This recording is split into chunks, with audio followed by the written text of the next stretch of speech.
Meu nome é Estela, tenho 63 anos e há 3 semanas enterrei o Roberto, meu marido, durante 38 anos.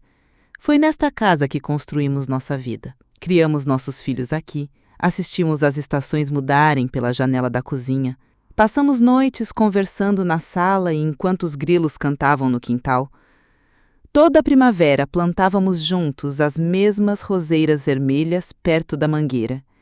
Mas numa terça-feira silenciosa, com as flores do velório ainda murchando nos vasos, o telefone tocou.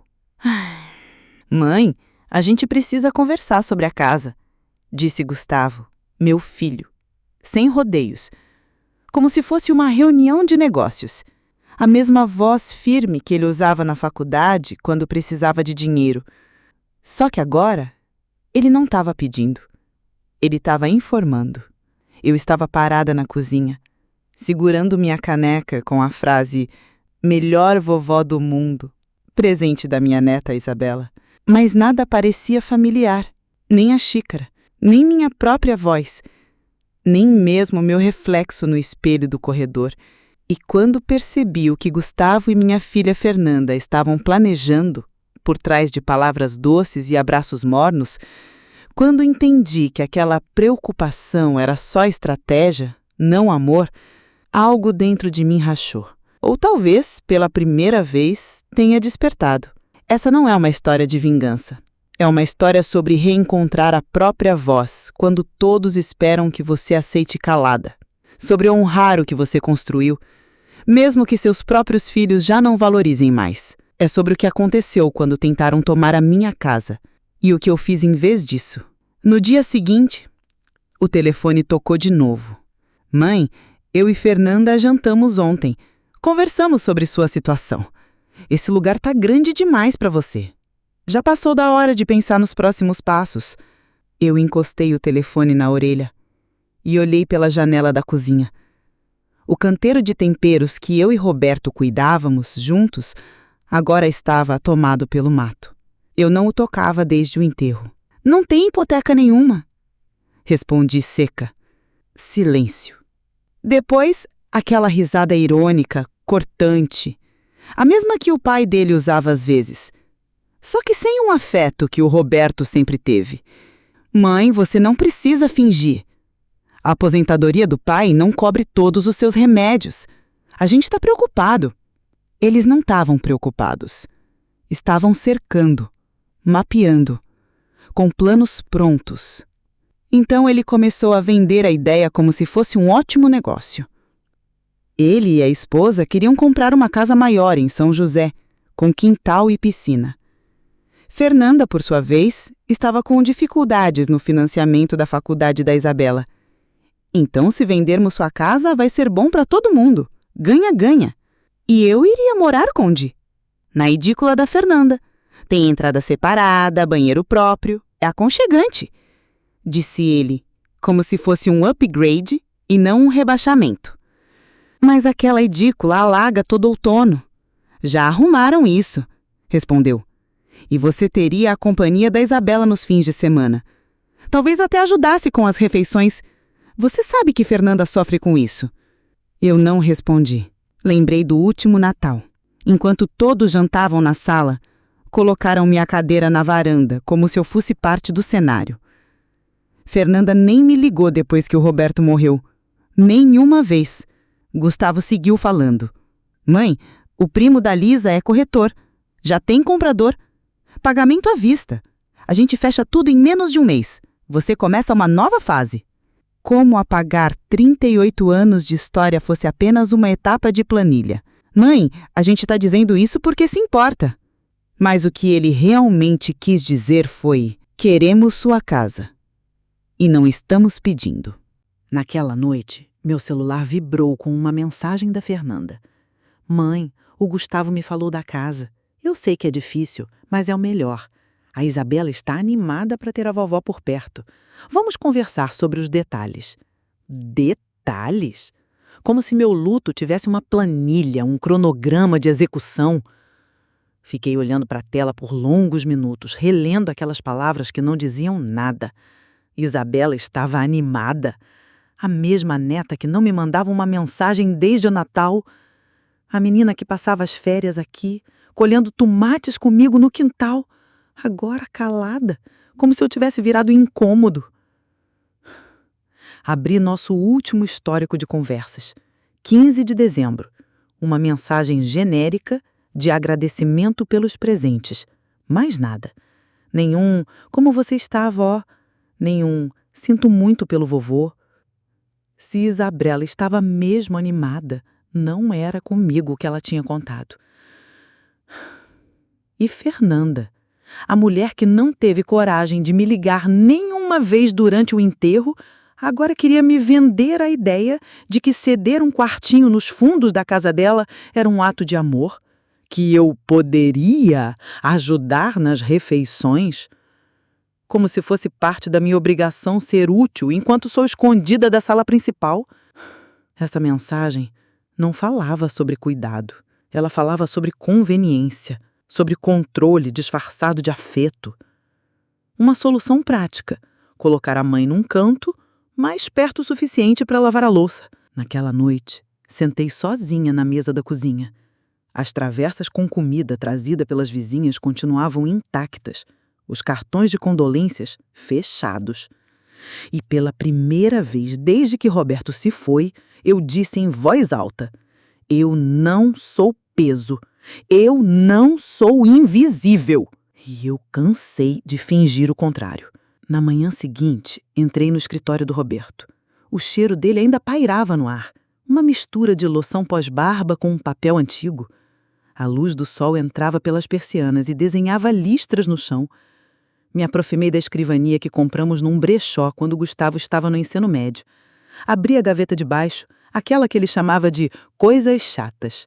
Debaixo de anos de documentos e declarações de imposto, havia uma pasta azul marinho, mais pesada do que eu esperava. Dentro, extratos bancários, arquivos de investimentos, documentos legais e, entre eles, algo inesperado, uma escritura de uma casa em Florianópolis, na ponta da ilha, vista para o mar. Eu só lembrava de Roberto comentar algo uma vez quando folheava uma revista de viagem. Imagino como deve ser viver num lugar onde ninguém espera nada da gente. Havia fotos também. Uma casa branca, com janelas azuis, jardim com limoeiros e uma varanda voltada para o mar. No verso de uma das fotos, um bilhete à mão, com a caligrafia dele. Para você, quando lembrar que ainda pode escolher. 6 meses antes do infarto, ele comprou aquilo, sozinho, sem me contar. E ao lado da escritura, um envelope fechado com o meu nome escrito em letra firme. Abri com as mãos tremendo. Dentro do envelope, dobrada em 3 partes, havia uma carta, datada exatamente 30 dias após a morte dele. O título, em sua caligrafia cuidadosa: para Estela, quando o silêncio chegar. Minha querida Estela, se você está lendo isso, é porque o silêncio que tentei poupar já chegou. Conheço nossos filhos, amo eles, mas conheço e imagino que já estejam rodeando com ideias práticas e planos feitos sem te perguntar nada. Eles acham que sabem o que é melhor para você, mas não sabem. Você não é frágil. Você não precisa ser gerenciada. Tudo o que construímos, economizamos e sonhamos é seu. Não para proteger, não para defender, é para viver. A casa em Florianópolis é real. Comprei 6 meses antes do meu coração falhar. Está no seu nome, totalmente quitada. Quero que você vá até lá. Veja o mundo que sonhamos em silêncio. Escolha você. E quando estiver sentada naquela varanda, com o mar à sua frente, saiba, eu sempre acreditei na sua força. Com amor, Roberto. Li 3 vezes. E quando levantei os olhos da carta, eu já sabia exatamente o que fazer. 2 dias depois, Sentei diante da advogada que cuidava das finanças do Roberto há anos, doutora Célia Fontes. O escritório dela cheirava couro e papel antigo. Nada de perfumes, apenas presença firme. Ela usava óculos com armação grossa e tinha uma mecha prateada no cabelo que me fez lembrar que nem toda força precisa gritar para ser ouvida. Dona Estela, disse ela com delicadeza, abrindo os documentos sobre a mesa. Seu marido foi meticuloso. Ele não deixou espaço para dúvidas. Assenti em silêncio, com a carta ainda guardada na bolsa como escudo. Ele criou uma holding familiar no seu nome. Todos os bens, esta casa, os investimentos, a casa em Florianópolis,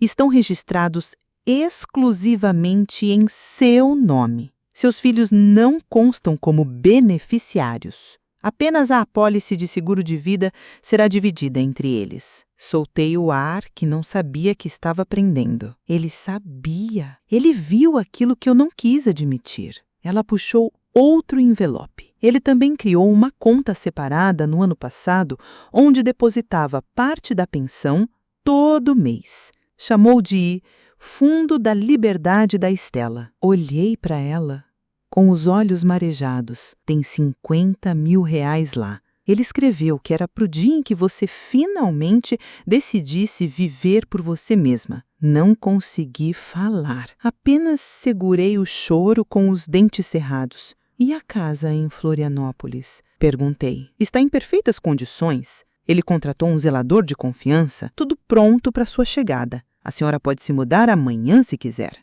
Aquelas palavras mexeram em algo que eu nem sabia que ainda estava vivo. Mudar, sem ser levada, sem ser empurrada. Escolher. Quer que eu prepare os documentos para oficializar sua posse? Encarei-a com firmeza. Sim, respondi. Está na hora. O caminhão de mudança chegou às 7 da manhã em ponto, no mesmo instante que o carro do Gustavo parou na minha garagem.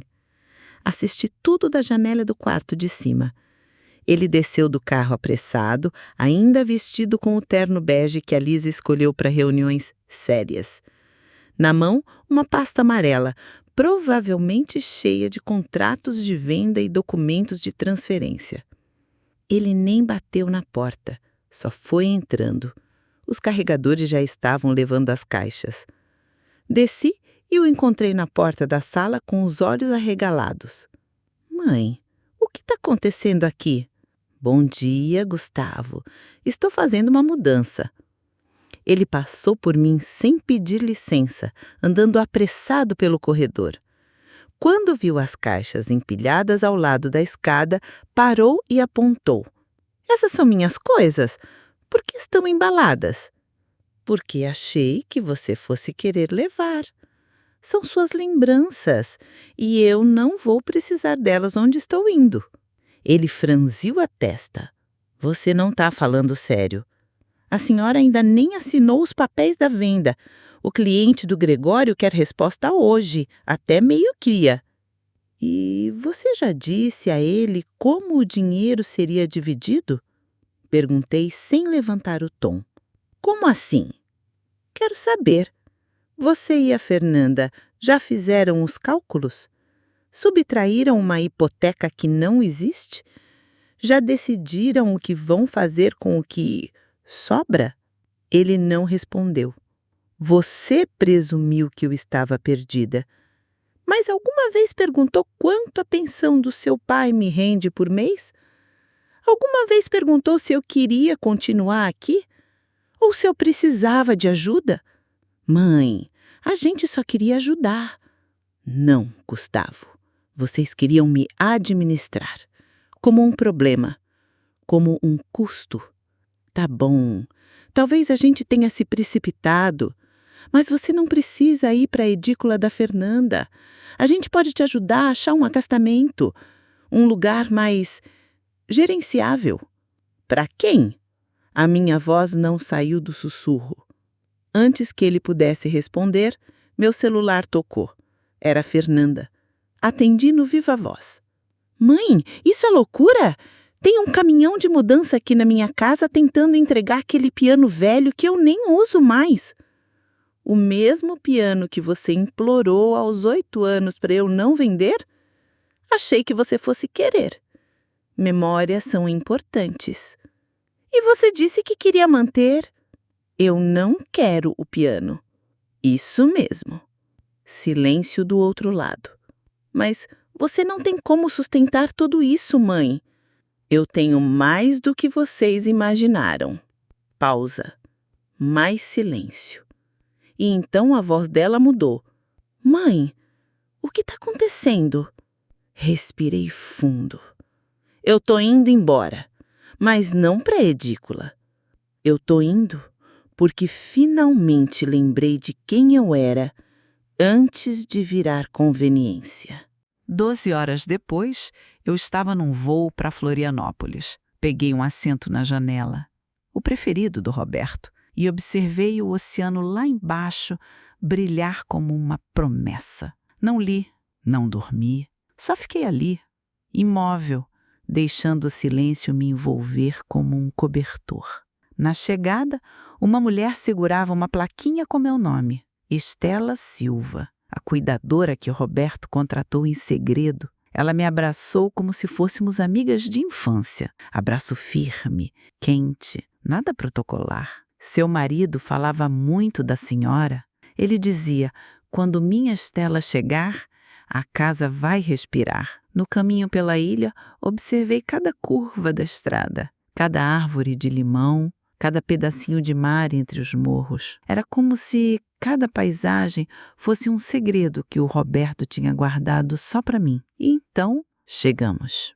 Casa branca, janelas azuis, bougainville no portão, varanda com vista para o Atlântico. Eu mal conseguia respirar. Paloma me entregou uma chave de latão, presa a um chaveiro antigo. Ele deixou para a senhora. Disse que esta casa era o presente dele por tudo que vocês viveram juntos. Lá dentro tudo era simples e calmo. Piso de cerâmica, prateleiras de madeira, cozinha com janelas arqueadas que deixavam a luz dançar sobre o fogão. Nada lembrava a casa que eu deixei para trás. E, ao mesmo tempo, era tudo o que eu nem sabia que precisava. Paloma me mostrou a despensa. Já tem vinho, pão, azeite e queijo. Hoje você descansa. Amanhã a gente caminha. Nos 4 dias seguintes, eu não abri e-mail, não respondi ligações, molhei o jardim com Paloma, aprendi a fazer broas de fubá na cozinha e caminhava todas as manhãs até a padaria da esquina, onde o dono já sabia meu nome. Bom dia, dona Estela. Café com leite? E pão com manteiga? Naquela noite fiquei na varanda com uma taça de vinho, olhando o mar engolir o último raio de sol. Umas ondas batiam nas pedras com uma constância que parecia batimento cardíaco. E ali, pela primeira vez em anos, eu me senti cheia, não sozinha, livre. Eu não sentia a falta dos meus filhos, não sentia a falta de mim mesma. E, finalmente, eu tinha me encontrado de novo.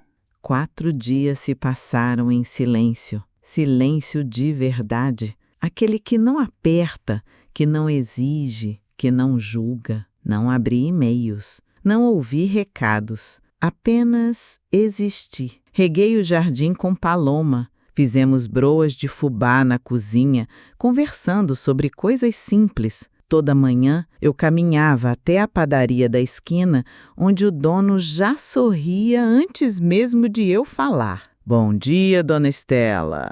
Café com leite, pão na chapa? E aos poucos, algo dentro de mim começou a desatar, como se pela primeira vez em anos eu pudesse existir sem pedir licença. No fim da 4ª noite, com o vento do oceano balançando as cortinas e o cheiro de limão no ar, meu celular vibrou. Isabela. Meu coração parou por um segundo. Primeira ligação desde o Natal. Olhei para a tela. Respirei fundo. Atendi no 4º toque. Vó, graças a Deus, eu tentei tanto te ligar. Você tá bem? Debaixo da pressa vinha outra coisa. Vergonha. Eu acabei de descobrir. A mamãe nunca disse que era você quem pagava minha faculdade. todo esse tempo e eu nem sei como pedir perdão. Apertei o corrimão da varanda com tanta força que senti a madeira ranger. Eu não fiz isso esperando reconhecimento, Isa. Só queria te ajudar a ter um futuro com escolhas. Mas a senhora não devia ter feito isso em silêncio. Eu deixei a mamãe me convencer que você era frágil, que o luto precisava de espaço, mas eu não estava dando espaço. Eu estava te deixando sozinha. Você não sabia, mas mesmo assim você ligou. E isso já significa mais do que você imagina. Posso te visitar? Fiquei sem ar. Eu ia viajar com as meninas, Porto Seguro, carnaval, praia, bloquinhos. Já estava tudo certo, mas eu não quero mais. Quero ir para aí, ver a casa que o vô escolheu para você, conhecer você de verdade, vó. Não a versão que me contaram, a verdadeira. Fiquei em silêncio por alguns segundos. Depois, baixinho. Vem, meu amor, tô te esperando.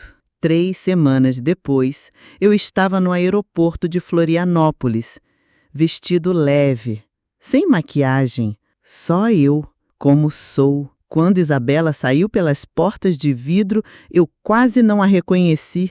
Não era a garota das fotos com filtro, nem o cabelo liso de salão, nem a bolsa cara. Era uma menina de jeans surrados, camiseta branca, coque bagunçado, com olhos vivos, ansiosos, procurando só a mim. Vó, o abraço dela não era educado. Era real, forte, quente, inteiro, como se esperasse a vida toda para me encontrar de verdade. Você tá tão linda, tá diferente, tá brilhando? Cortou o cabelo? Sorri, só as pontas. Paloma não me deu escolha.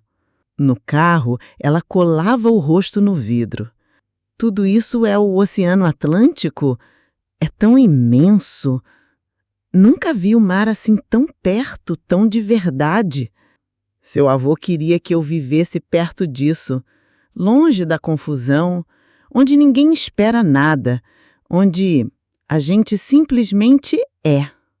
Quando chegamos, ela parou no portão. Bougainville, limões, persiana azul, oceano ao fundo. Ele sabia, né? Sabia que você ia precisar disso um dia. Assenti. Sabia sim. Naquela noite, jantamos peixe com limão e batatas, o prato preferido da Paloma, na varanda, ouvindo o som das ondas. Me conta tudo, vó, sobre você, sobre essa vida nova. E naquele instante, pela primeira vez em muitos anos, alguém não queria algo de mim. Alguém queria me conhecer. Isabela chegou para passar alguns dias, mas já era o 5º dia e ela não falava em ir embora. Ela acordava cedo, às vezes antes de mim, e já estava na cozinha tentando fazer café com coador, rindo dos próprios erros. Isso aqui é magia, vó. O gosto muda dependendo de quem faz. O seu tem gosto de abraço. Ela me acompanhava nas caminhadas até a feira, carregava a sacola com cheiro de coentro fresco e fazia perguntas, muitas perguntas. Como era o vô Roberto quando vocês se conheceram? Você já quis fazer outra coisa na vida além de ser mãe? Você já pensou em escrever um livro? Eu respondia tudo, sem filtro, sem medo. E a cada dia sentia menos o peso de ser a avó e mais a leveza de ser Estela. Numa tarde chuvosa, enquanto arrumávamos um dos quartos vazios, ela parou, apoiou as mãos na moldura da janela e falou sem olhar para mim. Eu não quero voltar ainda. Não agora. Olhei para ela. E a faculdade? Eu posso assistir às aulas online por enquanto. Já mandei e-mail para a coordenação. e sua mãe. Já mandei mensagem também. Não ficou feliz, mas pela primeira vez, isso não muda nada para mim. Ela me olhou, firme, sem medo, sem culpa. Eu quero ficar aqui um tempo. Não como hóspede, não como neta que visita. Eu quero viver aqui com você. Se você quiser também. Fiquei em silêncio por alguns segundos, então disse: a porta está aberta, desde o dia que você ligou. Na semana seguinte, reorganizamos a casa. A biblioteca virou nosso espaço de escrita. Ela trouxe uma mesinha para a varanda e começou a estudar ali, com os pés descalços e o som das ondas ao fundo. Fizemos jantares simples, rimos muito, discutimos sobre tudo: filmes, futuro, maternidade, feminismo, medo de errar. Numa dessas conversas, ela segurou minha mão. Vó, eu não sabia que você era tão inteira. Nem eu. Eu só lembrava de ser útil. Só agora tô lembrando quem eu sou. No final do mês, Paloma chegou na cozinha rindo. Tem vizinho novo na trilha do lado, professor de biologia. Viúvo também. Já chamou vocês para jantar. E aí, vó, tá na hora de fazer a fila andar? Eu gargalhei. Calma, menina. Eu acabei de aprender a sentar sozinha sem me encolher. Mas quem sabe amanhã? A rotina com Isabela não era barulhenta. Era leve, silenciosamente compartilhada. Cada uma no seu canto de manhã, estudando, lendo ou escrevendo. Mas o cheiro de café e o som dos passarinhos criavam o tipo de conversa sem palavras. Às vezes ela me interrompia no meio de uma leitura. Vó, quando você teve certeza de que amava o vovô? Ou, você já quis sumir por uns dias e ninguém sentir sua falta? E eu respondia, sem romantizar, sem esconder as partes duras. Ela escutava como quem coleciona verdades que nunca ensinaram na escola. Na segunda semana, ela veio com a ideia: e se a gente criasse um projeto juntas? Sobre mulheres como você, que foram invisibilizadas, que recomeçaram. A gente podia gravar entrevistas, ou escrever, ou só contar as histórias. Pra quê? Perguntei. Ela sorriu com os olhos brilhando, para ninguém mais esquecer de si mesma sem perceber. Eu não disse nada, mas algo dentro de mim acendeu. E eu entendi. Minha história não era só minha. No domingo, choveu forte. Ficamos de camisola o dia todo. Fizemos bolo de milho e abrimos um álbum antigo. Ela viu uma foto minha com 23 anos, de vestido vermelho e olhos que quase não lembrava que um dia tive. Meu Deus, vó, você já foi essa mulher? Ainda sou às vezes, respondi. Ela me olhou com carinho e uma pontinha de raiva contida. Por que ninguém nunca me falou disso? Você sempre foi a vó legal, a que traz comida e dá abraço, mas nunca te mostraram como pessoa. Porque ser só a avó legal era mais seguro. Ninguém espera muito, ninguém escuta muito, mas também ninguém vê de verdade. Ela pegou a foto e a colocou na parede da sala. Tá na hora de te pendurar como quem existe, não como decoração. Eu ri, mas naquele riso tinha algo novo, uma força voltando aos poucos. No fim daquela noite, sentadas na varanda, ele olhou para mim com calma. Sabe, vó, acho que não vim só para te reencontrar. Acho que vim para aprender como se vive de verdade. porque eu estava vivendo para agradar todo mundo.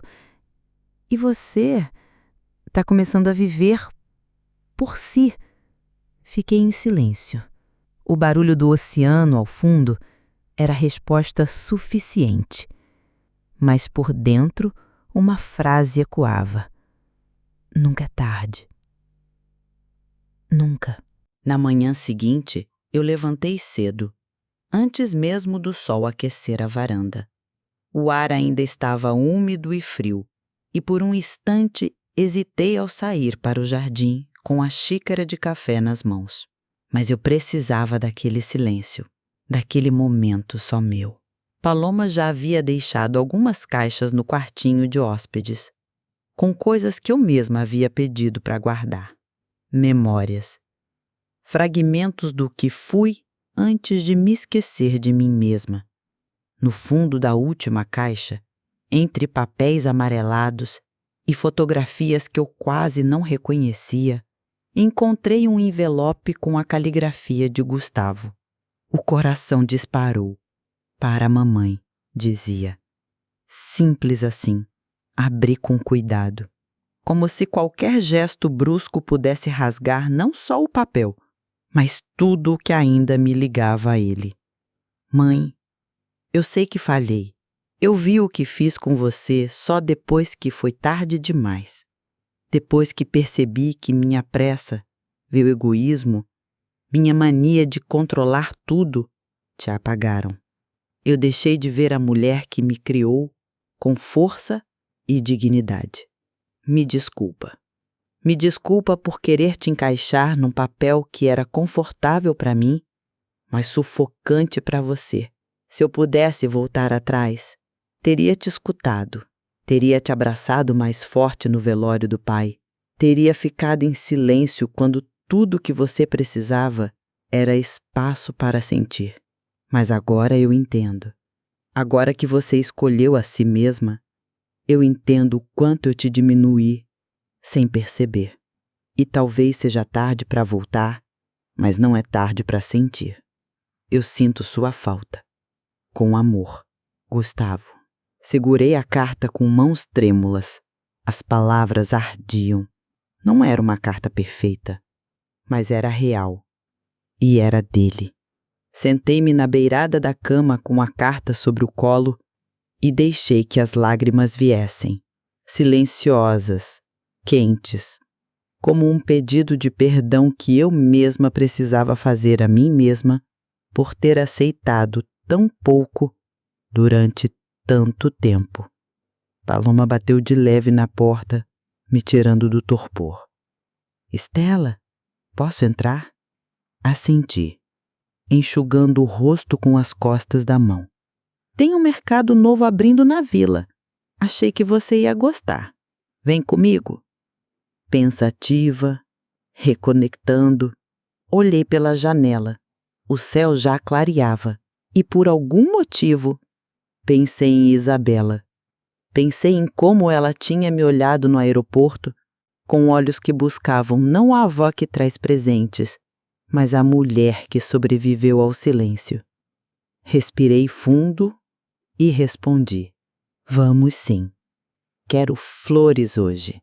Enquanto caminhávamos juntas pela ruela de paralelepípedos, com as barracas coloridas começando a se erguer ao nosso redor, percebi que não era só minha vida que estava mudando.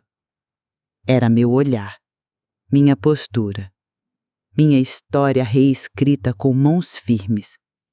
Aos poucos, eu deixava de ser lembrança na casa dos outros para me tornar presença na minha própria. Isabela passou mais uma semana comigo antes de voltar para casa. Nos seus olhos, eu via perguntas não ditas. E nas suas mãos, o cuidado de quem ainda não sabe muito bem como lidar com as dores dos outros, mas tenta. À sua maneira, ela estava presente. Me ajudava na cozinha, caminhava comigo até a padaria, sentava do meu lado sem falar nada. E naquele silêncio, eu sentia um tipo novo de amor. Calmo, atento, sem exigências. No dia da partida dela, sentadas lado a lado no banco da rodoviária, ela pegou minha mão com força. Vó, eu queria tanto ficar mais. Eu sei, meu amor, respondi baixinho. Mas a mamãe já surtou no telefone. Disse que precisa de mim para não enlouquecer com tudo sozinha. E as aulas estão voltando. Vai tranquila, mas lembra que aqui sempre vai ter um lugar para você. Um lugar que é só seu. Ela me olhou como se não quisesse me soltar nunca.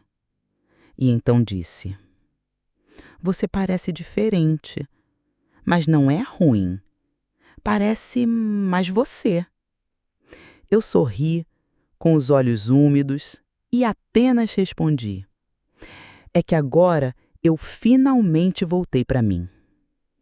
Ela embarcou, eu acenei até o ônibus sumir na curva da estrada, com o peito cheio de saudade, mas não daquela que dói, e sim da que nos lembra que amamos. Voltei, caminhando devagar, com o vento me bagunçando os cabelos e o coração em paz. Na varanda, encontrei Paloma pendurando roupas no varal. Ela olhou para mim com aquele sorriso sem pressa. Tá tudo bem aí dentro? Assenti.